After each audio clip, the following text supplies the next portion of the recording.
Ready. ಮಕನಾಪುರ ಕ್ಲಸ್ಟರಿನ ಸರ್ಕಾರಿ ಕಿರಿಯ ಪ್ರಾಥಮಿಕ ಶಾಲೆ ಕದ್ದೇನ ಹರದೊಡ್ಡಿಯ ನಲಿಕಲಿ ಮಕ್ಕಳಿಗೆ ಕ್ಷೇತ್ರಾಧ್ಯಯನದಲ್ಲಿ ಇವತ್ತು ನಾನು ಒಂದು ಹೊಲಕ್ಕೆನ ಕರೆದುಕೊಂಡು ಬಂದಿದ್ದೇನೆ. ಈ ಮಕ್ಕಳಿಗೆ ಸಸ್ಯಗಳ ಕುರಿತು ಅಧ್ಯಯನ ಮಾಡಬೇಕಿದೆ. ಇಲ್ಲಿ ಬೇರು ಯಾವುದು, ಕಾಂಡ ಯಾವುದು, ಮತ್ತು ಹೂವು ಮತ್ತು ಎಲೆ ಮತ್ತು ಇನ್ನು ಅದು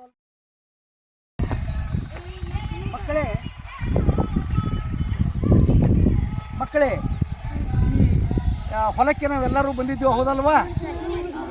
ಈಗ ನಾವು ಈ ಸಸ್ಯಗಳನ್ನು ನೋಡಿದ್ದೇವೆ. ಈ ಸಸ್ಯಗಳ ಆ ಭಾಗಗಳನ್ನು ಕುರಿತು ನಾವು ಈಗಾಗಲೇ ನಾನು ಶಾಲೆಯಲ್ಲಿ ಹೇಳ್ತೇನೆ. ಸಸ್ಯಗಳ ಕುರಿತು ನಿಮ್ಗೆಲ್ಲರಿಗೂ ಶಾಲೆಯಲ್ಲಿ ಹೇಳೀನಿ. ಆದರೆ ಇವತ್ತು ನಾವು ಕ್ಷೇತ್ರಾಧ್ಯಯನದೊಳಗೆ ಆ ಸಸ್ಯಗಳನ್ನು ಕುರಿತು ನಾವು ಈ ಸತ್ತು ನಾವು ನೋಡೋಣ. ಈಗ ಇದೊಂದು ಗಿಡ, ಇದೊಂದು ಸಸ್ಯ. ಈ ಸಸ್ಯ ಇದಕ್ಕೆ ಯಾವ ಸಸ್ಯ ಅಂತಾರೆ? ಯಾವುದು ಬೆಳೆ? ಯಾವುದು ಬೆಳೆ? ಹೆಸರು ಬೆಳೆ ಅಂತಾರೆ. ಏನಂತಾರೆ? ಹೆಸರು ಬೆಳೆ. ಈ ಹೆಸರು ಬೆಳೆಯಲ್ಲಿ ನೋಡ್ರಿ, ಈಗ ಇದು ಒಂದು ಚಿಕ್ಕ ಬಳ್ಳಿಯನ್ನು ನಾನು ಕಿತ್ತೀನಿ. ಈ ಚಿಕ್ಕ ಬಳ್ಳಿ ಇದಕ್ಕೆ ಯಾವ ಭಾಗ ಅಂತಾರ?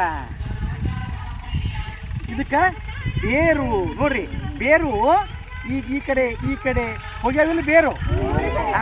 ಈ ಬೇರುಗಳ ಕೆಲಸ ಏನಪ್ಪಾ ಅಂತಂದ್ರೆ ನೀರನ್ನು ಗೊಬ್ಬರವನ್ನು ಹೀರಿಕೊಳ್ಳೋದು. ಅಂದ್ರೆ ಆಹಾರವನ್ನು ಹೀರ್ಕೊಂಡು ಹೀಗೆ ಮೇಲೆ ಬಿಟ್ಕೋತ ಹೋಗಿ ಕಾಂಡಗಳ ಮುಖಾಂತರ, ಇವು ಕಾಂಡವಲ್ಲ, ಕಾಂಡಗಳ ಮುಖಾಂತರ ಈ ಎಲೆಗಳಿಗೆ ನೀರು ಮತ್ತು ಆಹಾರ ಸರಬರಾಜು ಆಗ್ತವೆ. ಈ ಸರಬರಾಜು ಆಗಿ ಹಾಗೆ ಬೆಳ್ಕೋತ ಹೋಗಿ ಮುಂದೆ ಇಲ್ಲಿ ಇವಕ್ಕೆ ಕೊಂಬೆಗಳು ಅಂತಾರೆ. ಏನಂತಾರೆ? ಕೊಂಬೆಗಳು. ಈ ಕೊಂಬೆಗಳು ಮುಂದೆ ಎಲೆಗಳಾಗುತ್ತವೆ. ಇವತ್ತು ಎಲೆ ಹಸಿರು ಇದೆ, ಹೌದಲ್ಲ? ಇದು ಹೇಗಿದೆ? ಎಲೆ ಹಸಿರು ಇದೆ. ಈ ಹಸಿರು ಯಾಕಂದ್ರೆ ಇದರಲ್ಲಿ ಪತ್ರ ಹರಿತು ಇರೋದ್ರಿಂದ ಎಲೆ ಹಸಿರಾಗಿರ್ತಾವ. ಪತ್ರ ಹರಿತು ಇರೋದ್ರಿಂದ ಎಲೆಗಳು ಹಸಿರಾಗಿರ್ತಾವ. ನೋಡ್ರಿ, ಮುಂದೆ ಎಲೆ ಅಲ್ಲದೆ ಮುಂದೆ ಏನು ಬೆಳಿತಾವ ಹೇಳ್ರಿ? ಎಲೆ ಆಗಣ ಏನಾಗ್ತದ? ಹೂವ. Very good. ಹೂವು ಆಗುತ್ತ. ಹೂವಾಗಿ ಮುಂದೆ ಏನಾಗ್ತದ? ಹೂವಾಗಿಂದ ಕಾಯಿಗಳಾಗ್ತಾವ. ಬೀಜ ಕಾಯಿಗಳಾಗಿ ಕಾಯಿ ಏನದ ಮುಂದೆ ಮುಂದೆ ಹಣ್ಣುಗಳಾಗಿ ಆಗ್ತಾವ. ಹೀಗೆ ಈ ಸಸ್ಯದ ಮುಖಾಂತರ ಇಲ್ಲಿ ಏನೇನು, ಇಲ್ಲಿ ಬೇರು, ಕಾಂಡ, ಎಲೆ, ಹೂವು ಮತ್ತು ಕಾಯಿ ಮುಂದೆ ಹೂವಾಗಿ, ಆಮೇಲೆ ಕಾಯಿಯಾಗಿ ಮುಂದೆ ಹಣ್ಣಾಗಿ ಆಗುತ್ತದೆ.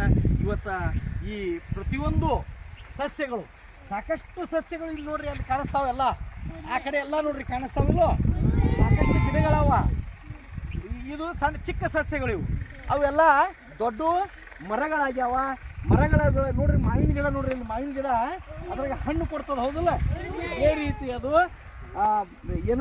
ಇದೇ ರೀತಿ ಈಗ ಹೇಳಿದ್ನಲ್ಲ, ಆ ಕಾಂಡಗಳ ಬೇರುಗಳ ಮುಖಾಂತರ ಕಾಂಡಿಗೆ ಹೋಗಿ ನೀರು ಸರಬರಾಜು, ಆಹಾರ ಸರಬರಾಜು ಆಗಿ ಮುಂದೆ ಹಣ್ಣು, ಕಾಯಿ ಎಲ್ಲವನ್ನೂ ಕೊಡುತ್ತದೆ. ಈ ಎಲ್ಲ ಗಿಡಗಳನ್ನು ನೀವು ಎಲ್ಲರೂ ನೋಡ್ರಿ. ಆ ಗಿಡಗಳಿಂದ ಮತ್ತೇನು ಉಪಯೋಗ ಹೇಳ್ರಿ ನೋಡೋಣ. ಮತ್ತೇನು ಉಪಯೋಗವ ಗಿಡಗಳಿಂದ? ನಮ್ಗೆ ಹಣ್ಣು ಕೊಡ್ತಾವ.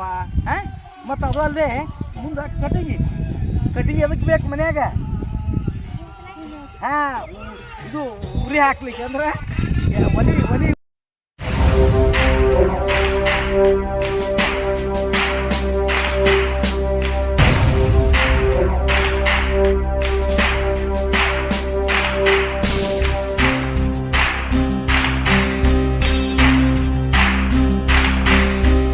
ಸಾಧನೆ ತೋರಿದ ನಿಮಗೆಲ್ಲ ಸಾವಿರ ಚಪ್ಪಾಳೆ. ನಾಡಿನ ಕೀರ್ತಿಯ ಬೆಳಗಿಸಿದ ನಿಮಗಿದು